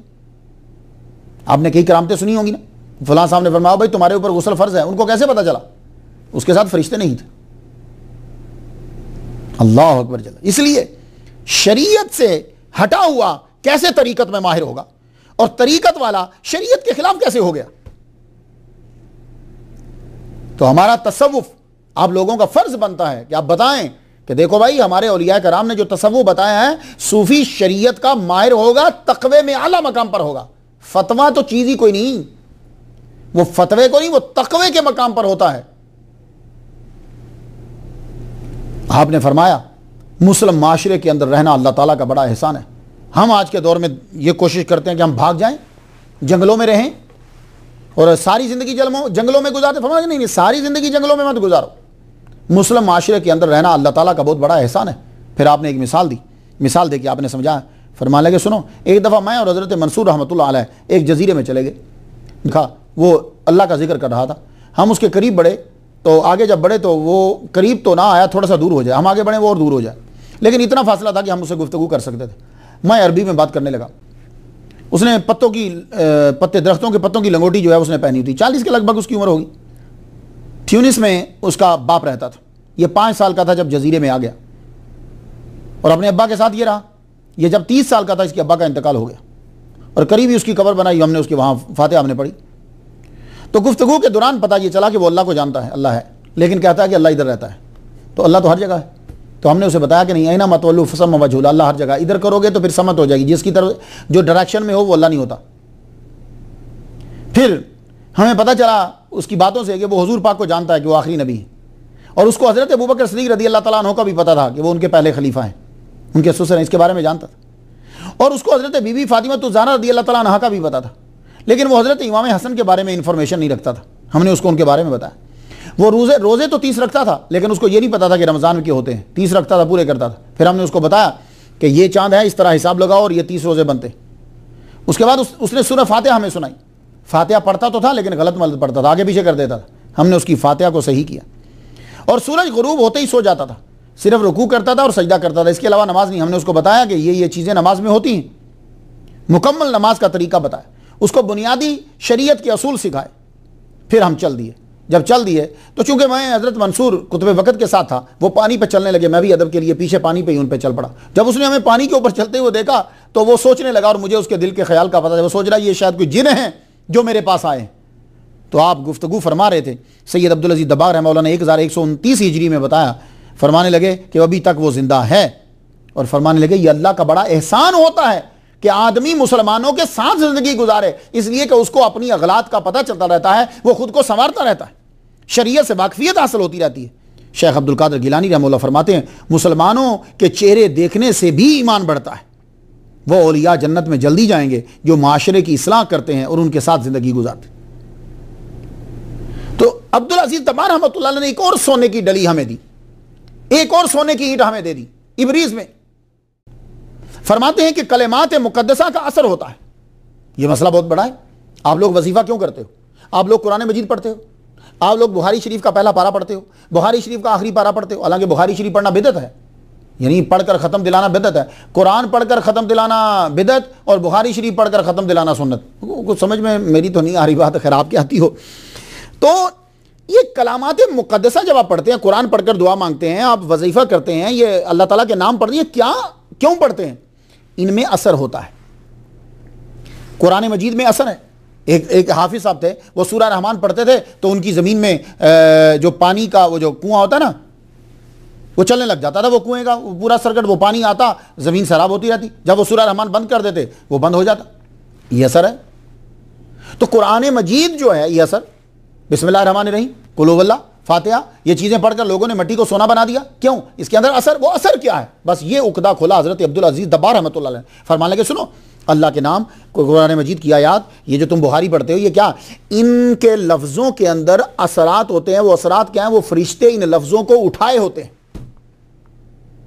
ان لفظوں کے اندر سر ہوتا ہے، سیکرٹ، سر ہے، راز ہے، اور فرشتے اسے اٹھائے ہوتے ہیں۔ تو جب تم لوگ وہ کلمات ادا کرتے ہو خلوص نیت کے ساتھ، تمام شرائط کے ساتھ، تو وہ فرشتے ان لفظوں کے ساتھ سر سمیت ہوتے ہیں۔ اور جب تم لوگ خلوص کے ساتھ دعا نہیں مانگتے، تمہارا دھیان ادھر نہیں ہوتا، ویسے ہی اپنے منہ سے تم وہ وظائف ادا کرتے رہتے ہو، وہ آیات پڑھتے رہتے ہو، تو دعا قبول نہیں ہوتی، اثر نہیں ہوتا، اس لیے کہ صرف تمہارے پاس لفظ ہوتے ہیں، سر فرشتوں نے اٹھا لیا ہوتا ہے، وہ وہاں نہیں ہوتا۔ اب بات آپ کی سمجھ میں آ گئی؟ اس کی دلیل دیتے ہوئے آپ نے فرمایا دیکھو اللہ کے ہر نام کے ساتھ سر ہے۔ سر سے مراد ہیڈ نہیں، سر کے معنی سیکرٹ، سیکرٹ میں نے اس کا اثر، شعائیں، نور، وہ فرشتے اٹھائے ہوتے ہیں ہر لفظ کے ساتھ۔ تو آپ نے فرمایا کہ یہ جب کبھی زمین کے اوپر اللہ کا نام گر جاتا ہے، وہ فرشتے اس میں سے اس سیکرٹ کو اٹھا لیتے ہیں۔ اگر نہ اٹھائیں تو جتنے لوگوں کے پاؤں اس کے برابر سے گزر رہے ہیں تمام کے پاؤں جل جائیں۔ اللہ اکبر جل شانہ۔ اب مجھے سمجھ آئی کہ بشر حافی رحمت اللہ علیہ کو فیض کیوں ملا تھا۔ کیوں؟ فرشتوں نے وہ سر اٹھایا، لیکن فرشتے رہتے وہی ہیں، وہ اس بندے کا نام لکھ دیتے ہیں جو اس نام کو اٹھاتا ہے۔ تو آپ نے بسم اللہ الرحمن الرحیم کو صاف کر کے، عطر نکال کے، عطر لگا کے اوپر بلندی پہ رکھا۔ تو بسم اللہ الرحمن الرحیم کو جب بلندی پہ رکھا، رب تعالیٰ نے ان کو توبہ کی توفیق عطا فرما دی۔ تو عبدالعزیز دباغ رحمہ اللہ علیہ فرماتے ہیں کہ یہ اثرات ہوتے ہیں۔ اس لیے آپ میں سے جو بھی آدمی قرآن پڑھے، وظیفہ پڑھے، اللہ کا نام پڑھے، ایک تو دھیان سے پڑھے، دوسرا خلوص سے پڑھے، تیسرا اللہ کے لیے پڑھے، وظیفوں کے لیے نہ پڑھے، تو وہ فرشتے پھر آمین کہتے ہیں، تو آپ کی زبان سے اثر جاری ہو جاتا ہے۔ مقصد عبادات کا کیا ہے؟ توحید قائم کرنا۔ اکثر اولیاء اکرام کا جب نام لیا جاتا ہے تو لوگ یہ سمجھتے ہیں کہ شاید کوئی بتوں کی کمپنی ہے۔ اللہ تعالیٰ بچائے اسے، جو نبیوں اور ولیوں کا دشمن ہو جاتا ہے، اللہ تعالیٰ اسے اعلان جنگ کرتا ہے۔ تو آپ فرماتے ہیں کہ مقصد عبادات توحید کو قائم کرنا ہے۔ سید عبدالعزیز دبار رحمۃ اللہ فرمایا تمام عبادات و اطاعت کا مقصد توحید ہے، معرفت ہے۔ اللہ کی معرفت حاصل نہ ہو تو عبادت کا فائدہ۔ فرماتے ہیں جانتے ہو گناہ حرام کیوں ہے؟ آپ ہی بتائیے گناہ حرام کیوں ہے؟ اللہ فرماتا ہے گناہ نہیں کرو، کیوں؟ تو یہ عبدالعزیز دبار رحمہ اللہ، چونکہ ان کو کشف حاصل ہے، آپ بتاتے ہیں کہ گناہ اس لیے حرام ہے کہ بندے کا تعلق اللہ سے کٹ جاتا ہے۔ تم جب عبادت اجر و ثواب کے لیے کرتے ہو تو وسواس آتے ہیں، یا اللہ اکبر، او جی نماز پڑھیں گے تو ہم لوگوں کو جنت میں مکان ملے گا، ہم نماز پڑھیں گے تو ہمیں یہ چیزیں ملیں گی۔ تو جب تم عبادت کرتے ہو اس کے لیے کہ اجر و ثواب کے لیے کرتے ہو تو پھر وسواس آتے ہیں، اور جب تم عبادت اللہ کی رضا کے لیے کرو گے پھر کبھی وسوسہ نہیں آئے گا۔ تو جب انہوں نے پوچھا احمد بن مبارک سے جلماسی رحمۃ اللہ علیہ نے کہ جی وہ جو اجر و ثواب کے متعلق جو حدیث ہیں وہ پھر وہ کہاں جائیں گی؟ تو فرمانے لگے تو حدیث میں کہاں لکھا ہے کہ اپنے مفاد کے لیے عبادت کرو گے تو اجر و ثواب ملے گا؟ بھائی اللہ کی رضا کے لیے کرو تو اس میں خلوص ہونا چاہیے، فلوس نہیں ہونا چاہیے۔ پھر دیکھیے اللہ تعالیٰ آپ کو ساری چیزیں عطا فرما دے گا۔ اولیاء کچھ کرتے کیوں نہیں؟ یہ بھی ایک بہت بڑا مسئلہ ہے۔ تو یہ بھی سونے کی ایک ڈلی لیتے جائیے، سونے کی اینٹ لیتے جائیے۔ عبدالعزیز دبار رحمۃ اللہ علیہ نے حل کر دیا کہ اولیاء جو ہیں، اولیاء سے دور ہٹانے کے لیے یہ ایک منافقوں کا مشہور جملہ ہے کہ جی ہم مزارات گراتے ہیں، طاقت ہوتی تو ہمارا کچھ کر لیتے۔ یہ اعتراض تو پھر نعوذ باللہ اللہ پر بھی ہوگا۔ اگر مزارات گرانے کے بعد لوگ یہ کہیں کہ جی جناب ہم نے اللہ کے ایک ولی کا مزار گرا دیا تو جو ہے ولی نے ہمارا کچھ کرا، اور یہ لوگ وہ گرا رہے ہیں کہ جو اب مندر بنا رہے ہیں. ابھی حال ہی میں مجھے خبر ملی ہے کہ دبئی کے اندر مندر بن رہا دیکھا آپ نے، مزارات گرائے جائیں گے، مندر بنائے جائیں گے. تو مندر بنے گا، بہت بڑا مندر بنے گا وہاں. خیر مسلمانوں کی اپنی مرضی ہے. اگر یہ اعتراض ہے کہ ہم نے ولی کے مزار کو گرایا اور ولی نے ہمارا کچھ نہیں بگاڑا، تو یہ اعتراض اللہ پر ہوگا. بابری مسجد گری تھی، رائٹ، گرائی گئی، رائٹ، کتنا بڑا جلوس نکلا تھا، تو وہ تو بعد میں وزیر بن گیا تھا، بعد میں وزیر بن گیا. اللہ تعالیٰ کی کتنی مساجد ہیں جس کے اندر فلڈ آ گیا، پانی آ گیا، مسجدیں ڈوب گئیں. پھر اب اللہ پر بھی یہ اعتراض ہوگا. خانہ کعبہ کے اوپر کتنی بار حملہ ہوا ہے. حجر اسود 20 سال تک، 22 سال کے قریب چوری ہو گیا، چوری کر کے لے گئے. تو اللہ تعالیٰ نے کیوں نہیں پکڑا ان کو؟ عجیب سا ہے. تو بھائی اولیاء کرام کے جب تم مزارات گراتے ہو، پر میں کہتا ہوں کہ وہی الجزائر اور وہ جو جتنے ٹی وی والے دکھاتے ہیں، کاش کہ وہ ٹی وی والے اس بندے کی اینڈ بھی دکھا دیتے ٹی وی پر جس نے مزار گرایا تھا. وہ نہیں دکھاتے. تو جب ایک چیز دکھاؤ گے تو بندے کے سامنے ایک ہی چیز ہوگی نا، دوسری تو آئی نہیں ہے. تو جب کبھی دوسرے والوں کو پاور ملے گی وہ دکھا دیں گے ٹی وی پر آ کے، یہ دیکھو مزار گرانے والوں کا حال کیا ہوا ہے. اب ولی روکتے کیوں نہیں؟ یہ سن لیجئے. آپ نے حجر اسود کو چوری کیا. حجر اسود بقول حضور پاک کے زمین پر اللہ کا دایاں ہاتھ ہے. جب حجر اسود چوری ہوا اس وقت خانہ کعبہ میں جو طواف کر رہے تھے سب کو ذبح کر دیا گیا، اور ذبح کر کے زمزم کے کنویں کو لاشوں سے بھر دیا گیا. کیا ہوا تھا ان کے لیے؟ کچھ ہوا؟ کچھ نہیں ہوا. ساری چیزیں چرا کے لے گئے وہ. تو بھائی اب ذرا غور سے سنیے گا. یہ جو ولی ہوتا ہے یہ بھی فنا فی اللہ ہوتا ہے. یہ فنا فی اللہ ہوتا ہے. اللہ تعالیٰ کی طاقت اتنی ہے کہ انما امرہ اذا اراد شیئا ان یقول له کن فیکن فسبحان الذی بیدہ ملکوت کل شیء والیہ ترجعون. طاقت اس کے اندر اتنی ہے، کن کہہ دے تو تباہ کر کے رکھ دے. لیکن نہیں، 22 سال تک جو ہے وہ حجر اسود چوری رہا. تو بتلانا یہ چاہتا ہوں میں کہ ولی جو ہوتا ہے وہ فنا فی اللہ ہوتا ہے. تو وہ کیا ہوتا ہے؟ وہ اللہ کی رضا پہ راضی رہتا ہے. اللہ نے جو کہہ دیا ٹھیک ہے مالک، تیری رضا تو میری رضا. تو اگر اس چیز میں خوش ہے تو اسی چیز میں چلتے دیجیے. حضرت یحییٰ علیہ السلام کی گردن اڑ گئی، حضرت زکریا علیہ السلام کو آرے کے نیچے چیر دیا. تو سید عبدالعزیز دبار رحمہ اللہ فرماتے ہیں کہ ان میں اتنی طاقت ہوتی ہے کہ اللہ سے عرض کریں تو سب تباہ ہو جائے، مگر وہ حضور کے طریقہ پر عمل کرتے ہیں. جب اولیاء جنگ میں شریک ہوں گے تو اپنی طاقت کا استعمال نہیں کریں گے، وہ پھر اسی طرح تلوار اٹھائیں گے، نیزے سے کام کریں گے. میرے مولا علی چاہتے تو اکیلے مولا علی پوری جنگوں کو تباہ کر کے رکھ دیتے اگر اپنی طاقت، روحانی طاقت کو استعمال کرتے. نہیں، تلوار اٹھاتے ہیں، تلوار گھوڑے پہ بیٹھتے ہیں، نیزے چلاتے ہیں. امام حسین اگر چاہتے تو ایک جملہ منہ سے بولتے، سارا پانی آپ کے سامنے بہنے لگ جاتا، یزیدی تباہ ہو جاتا. لیکن نہیں، خاموش، گھوڑے پہ بیٹھے، تلوار اٹھائی، تیری رضا مالک جیسے اب چلنے دو. تو اس طرح ولی کامل کو اجازت نہیں ہے وہ دشمن کے خلاف ہر وقت اپنا سر استعمال کرے. فنا فی اللہ ولی کا اصل دین کرامت نہیں استقامت ہوتا ہے، غلوب نہیں عفو ہوتا ہے، مٹانا نہیں بچانا ہوتا ہے، ہٹانا نہیں سمجھانا ہوتا ہے. آج ولی اللہ کہاں ہے؟ سید عبدالعزیز دبار رحمۃ اللہ علیہ نے اس مسئلے کو بھی حل فرما دی. اکثر لوگ سوال کرتے ہیں جب کرامات سنتے ہیں، یہ لوگ آج کہاں ہیں؟ ہمیں کیوں نہیں ملتے؟ آج یہ کرامتیں کیوں نہیں ہیں؟ پھر تو یہ اعتراض معجزات پر بھی ہوگا. آج وہ معجزات کیوں نہیں ہو رہے؟ جب ضرورت ہوتی ہے تو ہر چیز ہوتی ہے. ایک آدمی بولا مجھے ولی کیوں نہیں ملتے. یہ بات کرنے والے کو اپنی حیثیت کا تو تعین پہلے کر لینا چاہیے. میں 14 سال سے امریکہ میں ہوں.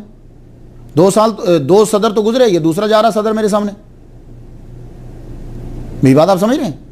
تو بھائی یہ صدر، اب میں کہوں کہ مجھے صدر کیوں نہیں ملتا، وہ موجود ہیں تو مجھے ملے.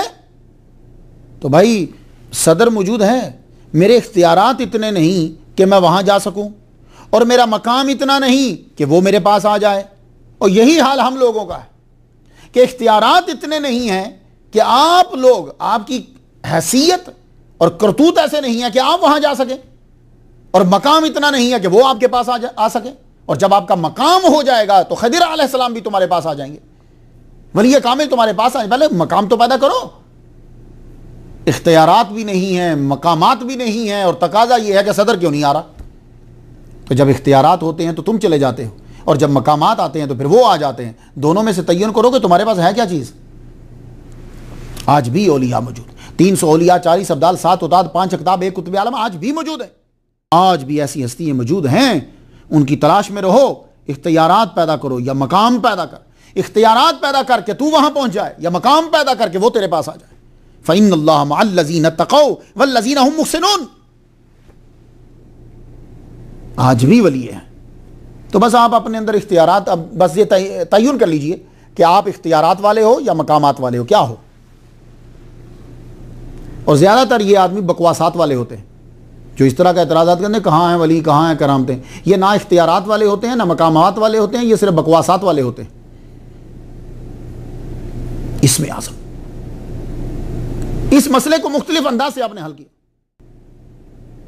اسم اعظم کیا ہے؟ اسم اعظم پہ ڈسکس کرتے ہوئے آپ نے فرمایا کہ اسم اعظم جو ہے یہ ذات سے پڑھا جاتا ہے، زبان سے نہیں پڑھا جاتا، اور یہ ذات سے ادا ہوتا ہے، اور اس کا ورد کرنا آدمی کے لیے بھاری ہوتا ہے۔ اور جب یہ ذکر ذات کرتی ہے تو پیتل کے گرنے کی سی آواز آتی ہے۔ واحد حضرت عیسیٰ علیہ السلام تھے جو دن میں 14 بار اپنی ذات سے اسم اعظم کا ذکر کرتے تھے، اللہ اکبر جل شان۔ حضرت حدیث علیہ السلام تھے جنہوں نے اللہ کو اپنی زبان سے علیم کہا، قوی کہا، عظیم کہا، منان کہا، اپنی زبان سے ادا کیا، اور اللہ تعالیٰ نے پھر تمام انبیاء کے بولے ہوئے ناموں کو عربی زبان کے اندر قرآن مجید میں جو ہے وہ اللہ تعالیٰ نے سمو دیا، قرآن میں عربی لغت کے اندر اکٹھے کر دی۔ آپ نے پھر ایک وظیفہ بھی بتا دیا، فرمانے لگے ڈاکٹر جس کو لا علاج قرار دے دیں، بڑا مریض ہو وہ، تو وہ اس کو پڑھا کرے۔ یہ سورہ ملک میں ہے، الا یعلم من خلق وهو اللطیف الخبیر۔ یہ آپ سب لوگوں کو اجازت، اسے پڑھیے، الا یعلم من خلق وهو اللطیف الخبیر، سورہ ملک کے اندر، سورہ ملک 29واں پارہ سٹارٹ ہوتا نا۔ ایک اور بڑا مسئلہ، ایک اور سونے کی ڈلی آپ نے دی جو ابریز خالص سونے کے اندر موجود ہے، وہ کیا ہے؟ حضرت خضر اور موسیٰ علیہ السلام کا واقعہ۔ اس واقعے کے اوپر بڑی گفتگو ہوتی ہے، خضر علیہ السلام بڑے ہیں کہ موسیٰ علیہ السلام بڑے ہیں؟ اگر خضر علیہ السلام چھوٹے ہیں تو پھر ان کے پاس کشف زیادہ کیوں ہے؟ موسیٰ علیہ السلام جو ہیں ان کو ان باتوں کا پتہ کیوں نہیں چل رہا؟ آدمی کا ذہن میں آتا ہے نا۔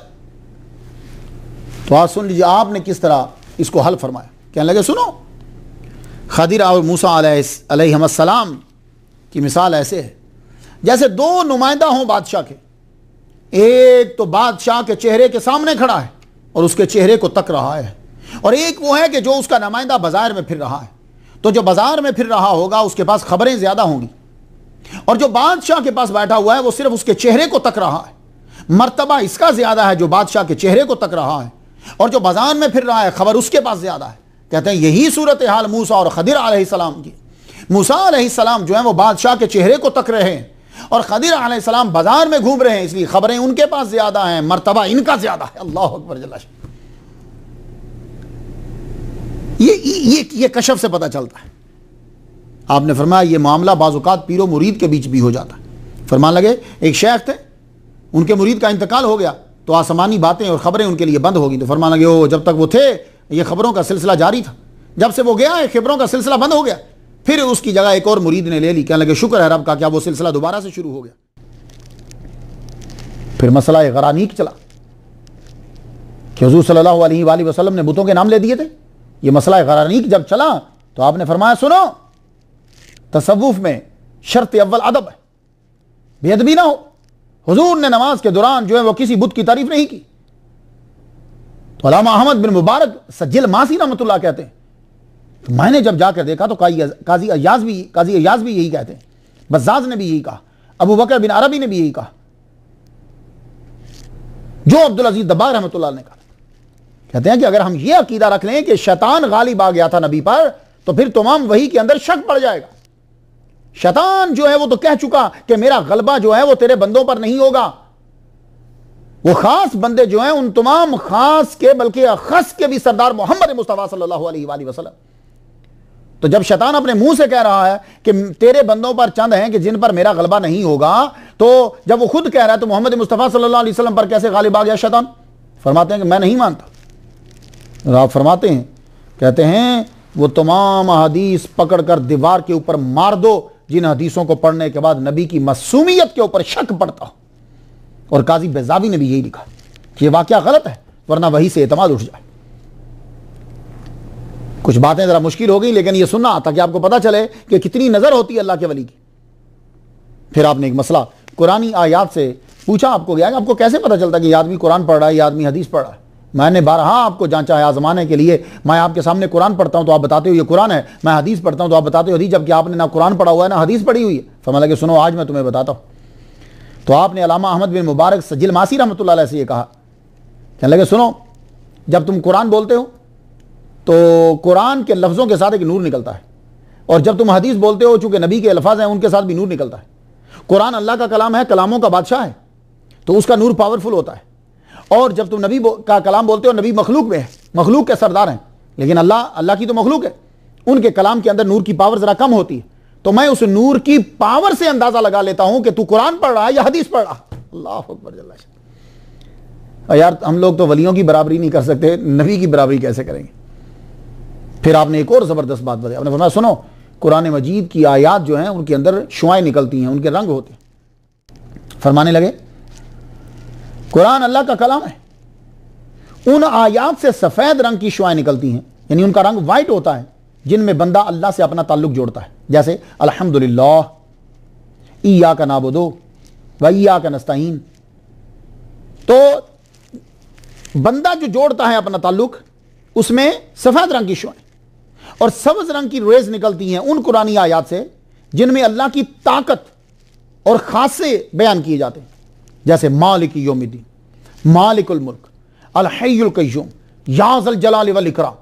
اس میں سے سبز رنگ کی شعائیں نکلتی. اور فرمانے لگے زرد رنگ کی شعائیں ان آیات میں سے نکلتی ہیں جن میں اللہ تعالیٰ کا غضب ظاہر ہو رہا ہو یا عذاب کا تذکرہ ہو, اس میں سے.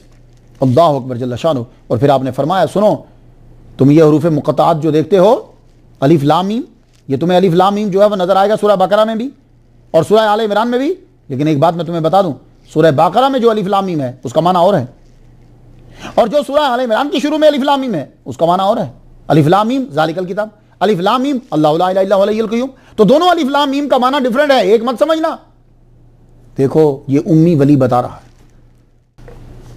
قاف ہا یا عین صاد پہ گفتگو کرتے ہوئے آپ نے فرمایا سنو, جاؤ بتاؤ جا کے لوگوں کو یہ ولی اللہ ہے. امی ولی ہو کر کیسی گفتگو کر رہے ہیں. فرمانے لگے کاف, اس کا معنی وہ بندہ جو بے مثل طاقت رکھتا ہو, اور یہ حضور ہیں, آپ جیسا مرتبہ نہ تھا نہ ہوگا. وہ کاف سے مراد حضور کی ذات اور آپ کی پاور. ہاں صاف رحمت جس میں قدورت نہ ہو, اور یہ بھی حضور کا نام.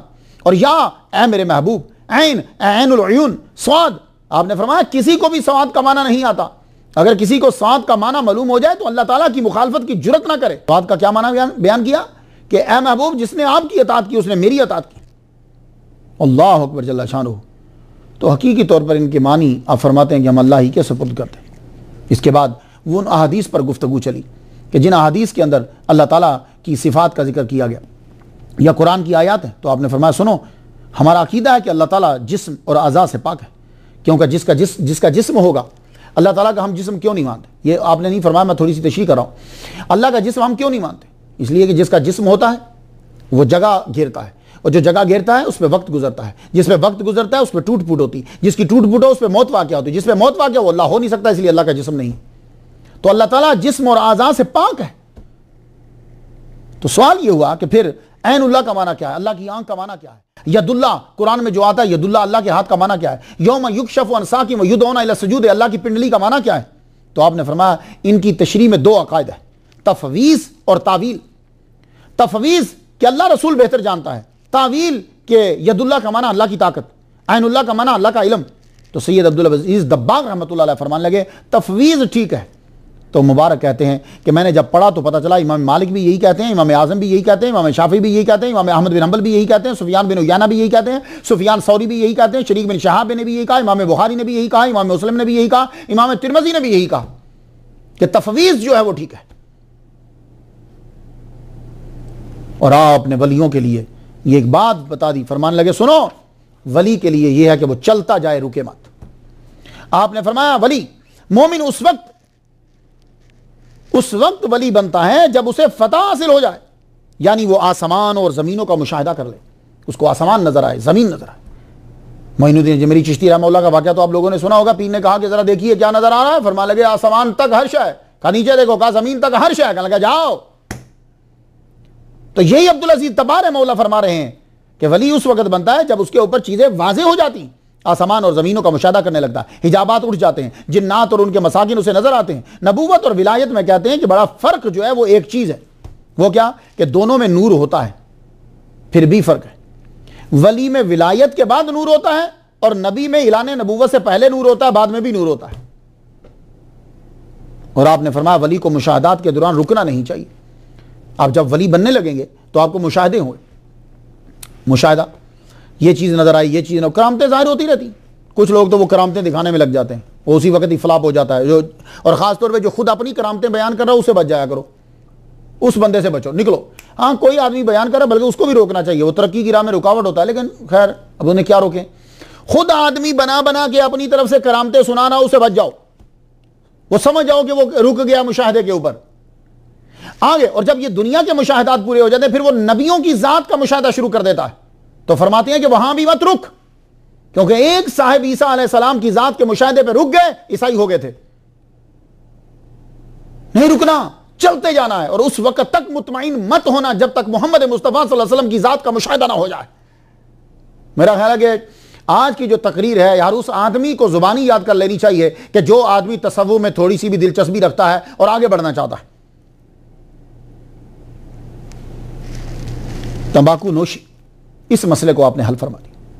یہ سگریٹ جو ہے، ایک تمباکو ہے بطور دوائی استعمال کرنا، جیسے حکے میں ڈالا، اوپر قوام ڈالا، الائچی ڈالی اور چیزیں ڈالی کہ اس کی تمباکو کی سمیل جو ہے وہ ختم ہو جاتی۔ تمباکو ٹوبیکو کے مسئلے کو آپ نے ایسے حل کیا، آپ کے نزدیک آپ فرماتے ہیں ٹوبیکو جائز نہیں ہے۔ وہ کہتے ہیں کہ قطعی حرمت تو نہیں بول سکتے کیونکہ آدھے ادھر ہیں آدھے ادھر ہیں، لیکن ٹوبیکو جائز نہیں، یہ آپ نے کہا۔ کہنے لگے اہل دیوان ٹوبیکو کا استعمال نہیں کرتے، فرشتوں کو ہر اس شے سے نفرت ہے جس سے بدبو آتی۔ اسی مسئلے کو شاہ ولی اللہ نے بھی حل کر دیا ہے۔ شاہ ولی اللہ نے اس مسئلے کو حل کیا، کہنے لگے کہ ٹوبیکو جو پیتا ہے اس کو حضور صلی اللہ علیہ وآلہ وسلم کی محفل میں آنے کی اجازت نہیں ہوتی۔ یہ شاہ ولی اللہ نے کہا، انہوں نے 2-3 مثالیں دی ہیں۔ اب ٹوبیکو کے بارے میں اتنا مسئلہ کیوں ہے؟ سنیے، ٹوبیکو کی اتنی بری سمیل ہوتی ہے، اتنی بری سمیل ہوتی ہے کہ جو پینے والا ہے اس کی گاڑی کے اندر بھی ہوتی ہے، جو پینے والا اس کے کپڑوں میں سے بھی آتی ہے، پینے والا جس کمرے میں پی کے چلا جائے وہاں آتی رہتی، اتنی گندی اس کی بدبو ہوتی ہے۔ آپ اسے چھوڑیے، وہ جو حکا ہوتا ہے، حکا، آپ اس حکے کے پانی کو کہیں گرائیے گا، کتنی سخت بدبو آتی ہے، حالانکہ حکے کے اندر ٹوبیکو نہیں ہوتا، ٹوبیکو کی وہاں سے گزر کے آتا ہے، وہ جو دھواں ہے گزر کے آتا ہے، کتنی بدبو ہوتی گندی۔ تو حضور صلی اللہ علیہ وآلہ وسلم کو اور فرشتوں کو بدبو سے نفرت ہے، بدبو سے نفرت ہے۔ اصل چیز یہ ہے، شاہ ولی اللہ نے بھی اسی پہ ہی بات کو ٹھہرائی۔ وہ فرمان لگے کہ چونکہ قرآن مجید میں نہیں ہے، قطعی حرمت کی بات نہیں کرتا، لیکن دلیل سن لو۔ حضور صلی اللہ علیہ وسلم نے کہا کہ مجھے گارلک اور آنین سے منع کیا گیا، کیوں؟ وجہ بدبو۔ حضور صلی اللہ علیہ وسلم نے جو کہا تھا کہ میں آج کے بعد شہد کا استعمال نہیں کروں گا، کیا تھی وجہ بدبو، کیونکہ وہ مکھیوں نے شہد جس جگہ سے بنایا تھا، ہو سکتا ہے کہ اس جگہ کے اوپر جو ہے نا وہ گارلک آنین اس طرح کی کوئی چیز وہاں ہوتی ہو، تو بدبو۔ حضور صلی اللہ علیہ وآلہ وسلم نے جو مسجد میں آنے سے منع کیا کہ جو یہ کھا کر ہماری مسجد میں نہ آئے، کیوں؟ وجہ بدبو۔ آپ کو معلوم ہے کہ عطر لگانے کا جمعے کے دن کیوں کہا گیا؟ اس لیے کہ پسینہ ہوتا ہے، وجہ بدبو۔ آپ کو معلوم ہے کہ وضو جو ہے وہ ہوا خارج کرنے سے ٹوٹ جاتا ہے، وجہ کیا؟ وجہ بدبو، ورنہ کوئی تک نہیں بنتا کہ اس کے ساتھ وضو ٹوٹ جائے، وجہ ہے بدبو۔ اگر اسے وضو نہ ٹوٹے تو پھر مسجد کے اندر اگر کسی کی ہوا خارج ہوگی تو بدبو پھیل جائے گی۔ تو اصل چیز بدبو ہے، اس سے فرشتوں کو نفرت ہوتی ہے۔ تو اس لیے آپ نے جو کہا مسئلہ وہی اولیاء کرام بھی کہہ رہے ہیں کہ ٹوبیکو کے استعمال سے جب بدبو آتی ہے تو اس بدبو سے نفرت ہے۔ آپ نے پھر ایک اور سونے کی ڈلی ہمیں دی، ایک اور سونے کی اینٹ ہمیں دی، فرمانے لگے جانتے ہو حدیث میں آتا ہے کہ جب اذان دی جاتی ہے تو شیطان بھاگتا ہے، کیوں بھاگتا ہے؟ اس لیے کہ اذان جب تم دیتے ہو تو فضا کے اندر نور پھیل جاتا ہے، فضا میں ٹھنڈک پیدا ہو جاتی ہے، اور شیطان جو ہے وہ جن ہے، جن جو ہے وہ آگ سے، اس کو ٹھنڈک سے اور نور سے نفرت۔ تو پتہ یہ چلا کہ شیطان کو نور سے نفرت ہے، وہ نور کے قریب نہیں آتا۔ تو اذان جو ہے وہ فضا کے اندر ٹھنڈک پیدا، اس لیے آپ لوگ اپنے گھروں کے اندر اذان ضرور دیا کریں، اس سے اثرات جو ہیں وہ زائل ہوتے، اور جب بھی نماز پڑھنے لگو اذان ضرور دیا کرو۔ جس نے آنا ہے اس نے پھر دنیا سے چلے تو جانا ہے، آپ نے کم ہی ظاہری زندگی پائی، کچھ کا خیال تو یہ ہے، جیسے علامہ پیر زبیر نقشبندی علوی مالکی عطاسی فرما رہے تھے کہ 40 سال دونا 40 ہے، اور کچھ نے کہا کہ 45 سال ہے۔ آپ کی تاریخ ولادت 1091 ہجری بنتی ہے، کیونکہ آپ کی والدہ کے ماموں اس ولی کبیر کا انتظار تھا، مگر آپ 1090 میں ہجری میں دنیا سے چلے گئے۔ آپ نے ساری زندگی وہ بتایا جو صاحب کتاب سے سنا، پھر آپ 1136 ہجری 1723 میں دنیا سے رخصت ہو گئے۔ آپ کا مزار مرجع خلائق ہے، فیض میں جو مراکو کا مشہور شہر ہے۔ 292 سال گزر گئے ہیں، مگر آج بھی آپ کی قبر زندہ ہے اور کام بھی آپ کا زندہ ہے۔ اولیاء کی تعظیم کرو تاکہ اللہ تعالیٰ آپ پر رحمت نازل فرمائے۔